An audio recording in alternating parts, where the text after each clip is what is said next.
علماء حضرات فرماتے ہیں کہ کلمے کے 5 فرائض ہیں ہم پہ، چاہے ہم نے پڑھا ہے چاہے ہم نے نہیں پڑھا. جو بھی انسان اس دنیا میں آیا ہے اس پہ کلمے کے 5 فرائض ہیں. پہلا فرض، زندگی میں ایک بار اس کلمے کو پڑھنا. دوسرا جو فرض ہے وہ ہے کلمے کے الفاظ کو درست کرنا. تیسرا جو فرض ہے وہ ہے کلمہ کے معنی اور مطلب جاننا. اور چوتھا جو فرض ہے وہ یہ ہے کہ کلمہ کے نیچے زندگی گزارنا.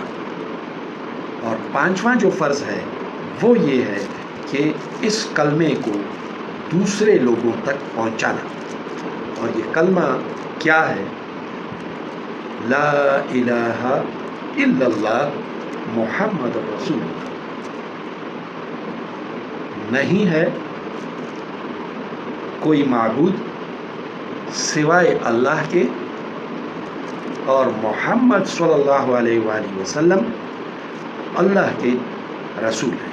محمد رسول اللہ، یہ ہے کلمہ. اب اس کلمے کے جو معنی اور مطلب ہیں اور اس کے نیچے زندگی گزارنی ہے اور اس کو دوسروں تک پہنچانا ہے، یہ فرائض ہمارے اوپر لاگو ہیں، تو اسے پورے کرنے کی کوشش کریں گے انشاءاللہ.